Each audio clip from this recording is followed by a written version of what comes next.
It's my feel-good breakfast show. Welcome back to a very feel-good morning. You notice my face, the smile gets bigger and bigger whenever I have this man in studio. He's inspired me, he's inspired our show to do great things. And of course, it all kicked off with our Yost telethon last year, all in aid of the J9 Foundation. It is a great pleasure and honor to have Yost van der Westhuizen back in studio this morning, joined by the CEO of the J9 Foundation, Dave Thorpe, and then two cyclists who are about to put their money where their mouths are, Brendan Snowman and Dirk. Guys, welcome to the studio. Yost, awesome to have you back. So much has happened in the last year. You had great plans and hopes and dreams when we last sat down in the studio together. On a personal level, how are you at the moment, sir? I am very well, thank you. It's not a working one. It's been an insanely busy year for you, and we can't keep you off the front pages of magazines. You're in the press. Clearly, nothing is slowing you down at the moment. In terms of how you're feeling physically, where do you stand at the moment? Well, I feel normal and not a lot of the generation, but we have to move on. There are other people with better neurons. You threw the gauntlet down in terms of what you had wanted to achieve and how you really wanted to change people's lives. And I know, Dave, that was part of your mandate, was to say, okay, take the amount of media that Yost is generating, take the incredible legacy that he has given the country as a player and a personality. How has the J9 Foundation been doing? Yeah, well, we've moved from strength to strength, really. From what we can offer the beneficiaries, your help of your support from the show has just pushed us to a new level. We're now up to about 40 beneficiaries that we've taken on. Wow. We're looking to go up to about 50 in the near future. And we help them now in a variety of different ways that we couldn't without the help and support from your show, the public and sponsors that get on board and help us out, really. So just to give us an indication, I mean, these are people like Yost dealing with motor neuron disease that might not have the resources that Yost has, and it requires a lot to care. No, well, that's it. And they obviously go through, we talk about the emotional journey. The first thing they get told when they get diagnosed with motor neuron disease is there's no cure, and you'll have about 2 to 5 years to live.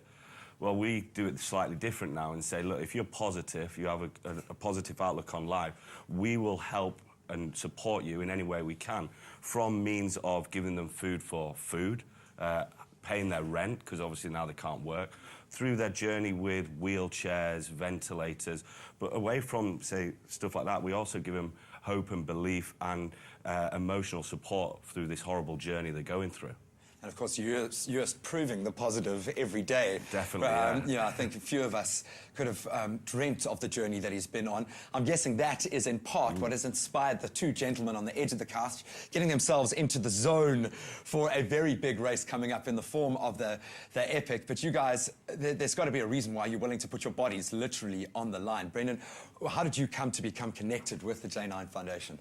Well, both of us enjoy our cycling. Bottom line, it was, let's take part in a major event, but let's not only take part in it, let's do it for a bigger cause, for a reason. Let's be the change. So what we decided to do, we're going to do the Cape Epic, but let's not only do it for the love of mountain biking, let's do it to be the change. Let's do it for a greater cause. And so we approached J9, and they got on board, and we got on board, and we started doing it. And we're doing it per kilometre, so people can pledge and raise money for the J9 Foundation for motor neuron disease.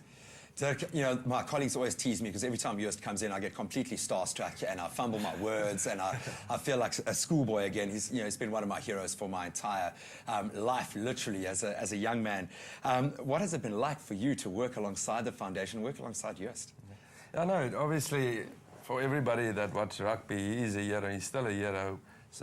Battling with this disease and taking day by day, and that's, I mean, he's fighting something, and that's what we do. We want to conquer the Cape Epic, so he's a role model for us. Has it brought a positive change to your guys' lives now that you've joined the course? Absolutely, the strength Yost has, and just shows you nothing's impossible. And I think he's mentally probably stronger now than ever before, and we're going to need it, really. Yeah, now our viewers can certainly see it. Yes, I'm going to give you the chance to close out. Before we get you on, in case it takes another year to get you into the chair, a message for our viewers out there to support the boys and also the foundation? Yeah, well, if they can help us with 140 men back in the middle, that will help us to raise about 100,000 men.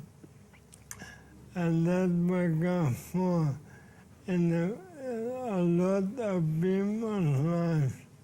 We can make a very real difference. Gentlemen, thank you so much for joining us, Joost. You know you're welcome back anytime. Good luck for the challenges ahead, and that applies to all of you. Well, if that's got you inspired to get off your butt and do something, you can start being the change at home now. We've got something to get the creative juices flowing.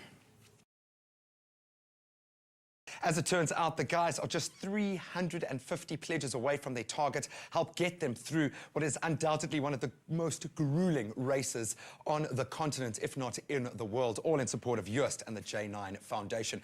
Well, it looks like we've got just about enough time to get cooking. Flirty Man is in the kitchen.